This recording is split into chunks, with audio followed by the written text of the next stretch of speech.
하나님의 은혜와 평강이 함께하기를 기도드립니다. 오늘도 우리 주님께서 주시는 은혜 가운데 거하고 그 은혜를 누리고 나누는 세상에서 가장 행복한 하루가 되기를 주님의 이름으로 기도합니다. 분열왕국 시대의 두 번째 이야기를 우리가 함께 말씀을 통해 보았습니다.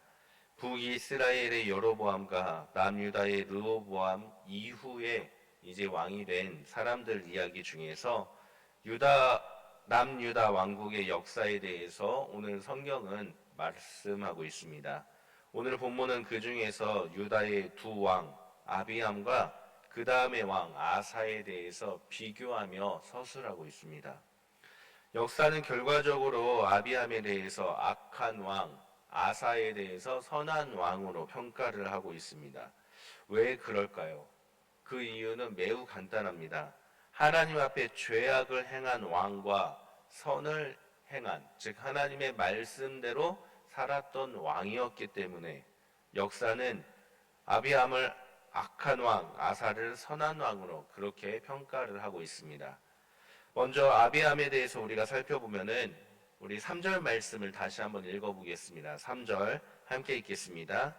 아비암이 그의 아버지가 이미 행한 모든 죄를 행하고 그의 마음이 그의 조상 다윗의 마음과 같지 아니하여 그의 하나님 여호와 앞에 온전하지 못하였으나. 아멘. 아비암에 대한 역사의 평가는 그의 아버지가 이미 행한 모든 죄를 행하였다입니다. 아버지가 누구였습니까? 바로 초대 유다왕 르호보암이었습니다. 아비암은 그의 아버지가 행한 죄를 행하였다고 했는데, 그렇다면 르호보암이 어떠한 죄를 행하였습니까? 그는 하나님 말씀에 3년 정도는 처음에 순종하였으나 점차 자신이 삶의 주인이 되어서 하나님 말씀을 어기고 자신의 뜻대로 살기 시작했습니다. 이방 여인과 결혼하였고 우상을 섬겼고 그로 인해서 애굽 왕에게 침략을 당해 왕궁의 보물과 재물을 다 빼앗겨 버리고 말았습니다. 이로 인해서 결국 열지파가 북쪽으로 올라가 북왕국 이스라엘을 세우게 된 것입니다. 그리고 무엇보다도 조상 다윗의 마음과 같지 않았고 하나님 앞에 온전하지 못하였다라고 그렇게 성경은 기록하고 있습니다. 다윗이 여호와 앞에 어떻게 행하였는지에 대해서 5절 말씀에 기록하고 있는데, 5절 말씀에 보니까 다윗이 햇사람 우리아의 일 외에는 평생에 여호와 보시기에 정직하게 행하고 자기에게 명령하신 모든 일을 어기지 아니하였다라고 말씀하고 있습니다. 하나님 앞에 정직하게 행한 다윗, 그와 반대로 하나님 앞에 정직하지 못했던 르호보암과 아비암. 성경은 또 그와 반대의 인물인 아비암 다음의 왕인 아사에 대해서 이어서 기록을 하고 있습니다.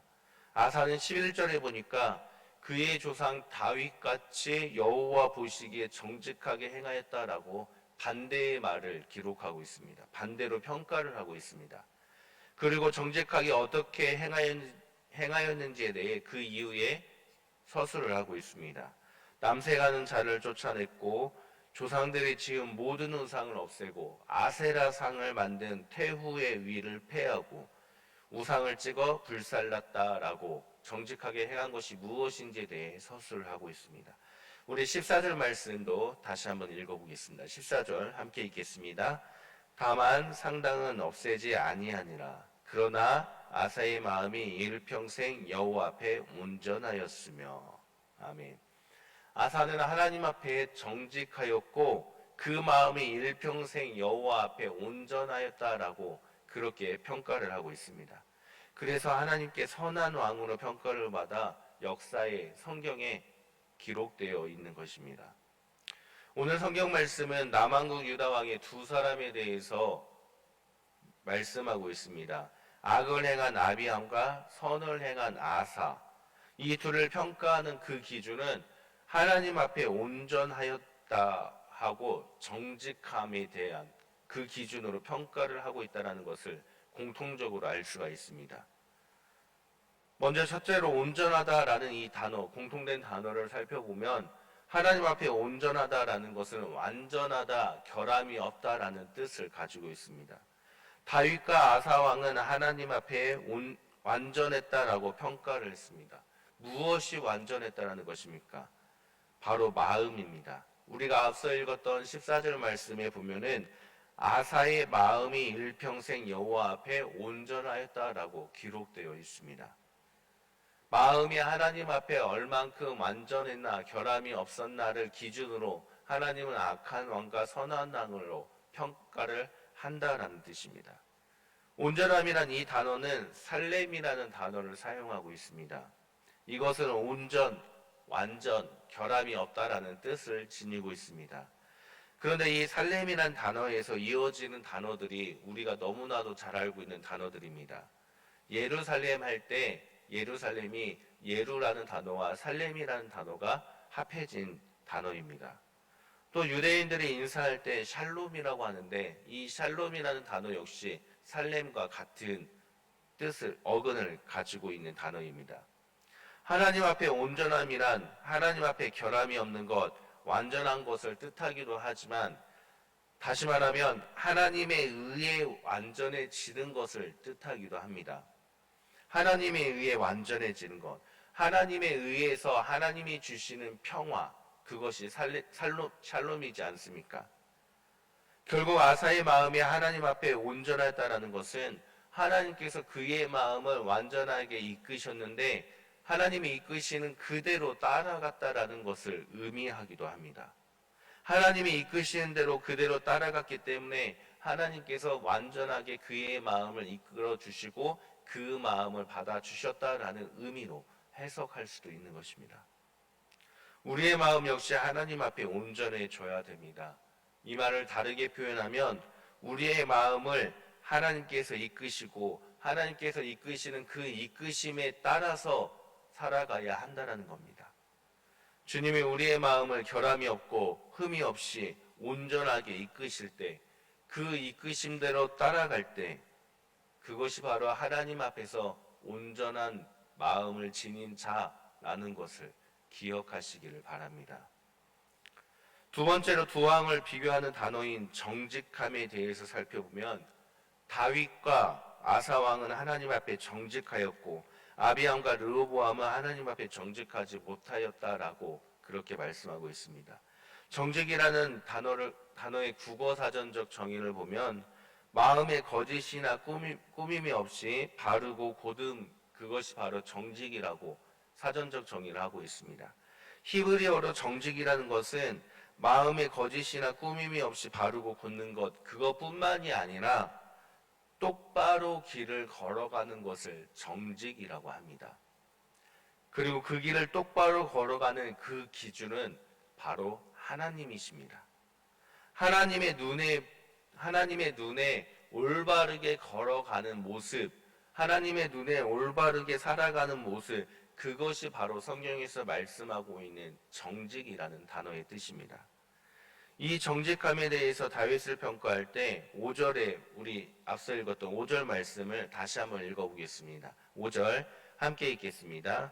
이는 다윗이 햇사람 우리아의 일 외에는 평생에 여호와 보시기에 정직하게 행하고 자기에게 명령하신 모든 일을 어기지 아니하였음이라. 아멘. 성경은 하나님은 정확하십니다. 다윗에 대해 정직함을 평가할 때 모든 일이 다 정직했다라고 평가하지 않았고 우리아의 일 외에는 이라고 분명하게 구분을 짓습니다. 하나님 보시기에 우리아의 일은 정직하지 못한 일이었고 그 외의 일들은 하나님이 말씀하신 명령에 따라 순종했기 때문에 하나님의 눈에 올바르게 걸어가는 모습으로 비춰서 정직하였다라고 그렇게 평가를 하고 있습니다. 또한 아사왕에 대한 정직함의 평가 역시 여호와 보시기에 정직하게 행하였다라고 평가하고 있습니다. 아사왕은 하나님이 보시기에 하나님의 눈에 똑바로 걸어가는 삶, 하나님의 말씀대로 똑바로 걸어가는 삶을 살았기 때문에 정직하다라고 평가를 하였다라는 겁니다. 성경에서 말씀하는 정직함, 그것은 단순히 꾸밈 없이 거짓 없이 행하는 그것이 아니라 분명한 기준인 하나님 말씀대로 살아감으로써 하나님 눈에 올바르게 걸어가는 것, 그 삶을 사는 것이 정직함이라는 것을 우리는 기억해야만 됩니다. 그렇다면 우리의 삶은 하나님 보시기에 올바르게 걸어가고 있습니까? 하나님 눈에 올바르게 살아가고 있습니까? 하나님 말씀대로 순종하며 살아가고 있습니까? 이 세상의 문화 속에서 살아가고 있지만 우리는 하나님 보시기에 과연 어떻게 살아가고 있습니까?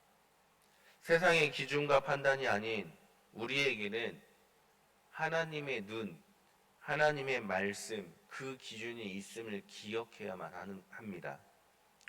때로는 우리의 생각으로 이해하지 못할 때도 있겠지만 하나님의 기준, 하나님 보시기에 올바른 것이라면, 그것이 정직함이라면 우리는 정직하게 살아가야만 합니다. 그래서 하나님 보시기에 정직하게 행하였고 하나님 앞에 온전하였다라는 평가를 들어야만 하는 것이 아니겠습니까? 그것이 우리 삶의 신앙의 목표가 되어야만 합니다. 사랑하는 성도님들, 분열하고 시대의 두 왕을 비교하면서 우리는 정직함과 온전함에 대해서 말씀을 통해 배웠습니다. 그렇다면 이제 우리는 주님 앞에 정직하게 살아가는 것과 온전하게 살아가는 삶의 결단만이 남아 있습니다. 세상의 기준대로 살아가는 것이 아니라, 내가 원하는 대로 살아가는 것이 아니라 오직 하나님의 기준으로 하나님 보시기에 올바르게 살아가는 삶, 하나님 앞에 온전한 삶, 하나님이 이끄시는 대로 살아가는 삶, 그 삶을 살아감으로써 주님을 만났을 때 주님께서 너는 일평생에 내 앞에 정직하였고 온전하였다라는 그러한 칭찬을 듣는 삶을 사시기를 주님의 이름으로 간절히 축원합니다. 함께 기도합니다. 하나님 감사합니다. 오늘도 말씀을 통해서 주님 앞에 정직하고 온전함에 대해 깨닫게 됩니다.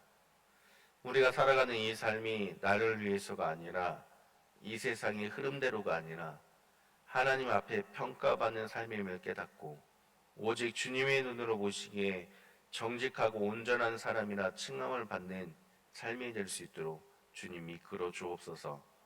오늘 하루도 우리의 마음을 이끌어 주시고 우리가 주님의 이끄심대로 따라가게 하여 주셔서 주님이 원하시는 그 삶을 살아가는 세상에서 가장 행복한 하루가 될 수 있도록 주님 우리와 함께하여 주옵소서.